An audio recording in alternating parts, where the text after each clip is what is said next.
చాలామంది మగవాళ్ళు యూరిన్లో వైట్ పోతుంది అని చాలామంది ఒపీకి వస్తూ ఉంటారు.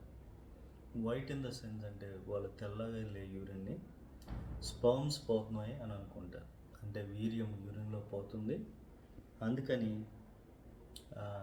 వీక్ అయిపోతున్నాను అన్న ఫీలింగ్లో ఉంటారు. అయితే వాస్తవానికి యూరిన్లో స్పర్మ్స్ పోయే కండిషన్ చాలా రేర్ కండిషన్. కామన్గా ఉండే కండిషన్స్ ఏముంటాయంటే మనకి ఫాస్ఫేటూరియా, యూరిన్లో ఫాస్ఫేట్స్ పోవటం వల్ల వైట్గా కనపడవచ్చు. రెండోది పయూరియా, యూరిన్లో పస్ ఉంటుంది, యూరినరీ ట్రాక్ ఇన్ఫెక్షన్ ఉన్నప్పుడు పయూరియా ఉండొచ్చు.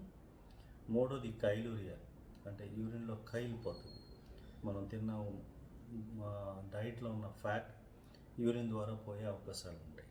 సో ఈ 3 కండిషన్స్ కొంచెం కామన్గా ఉంటాయి. యూరిన్లో సిమెన్ పోయేది చాలా రేర్గా ఉంటుంది. అండ్ అపార్ట్ ఫ్రమ్ దట్ ఒక్కొక్కసారి యూరిథ్రల్ డిశ్చార్జ్, యూరిథ్రైటిస్ అంటే మూత్రం నాళం అంటే అంగంలో ఉన్న నాళం ఇన్ఫెక్ట్ అవ్వడం వల్ల కూడా యూరిన్ వైట్గా, initial urine start of the urine వైట్గా వచ్చే అవకాశాలు ఉంటాయి. అంతేగాని స్పర్మ్స్ పోవడం అనేది చాలా చాలా రేర్. దానివల్ల ఎవరు వీక్ అవ్వరు. ఒకవేళ వైట్గా కనుక యూరిన్ పోతున్నట్టయితే ఒకసారి వచ్చి యూరాలజిస్ట్ని సంప్రదించండి. Thank you.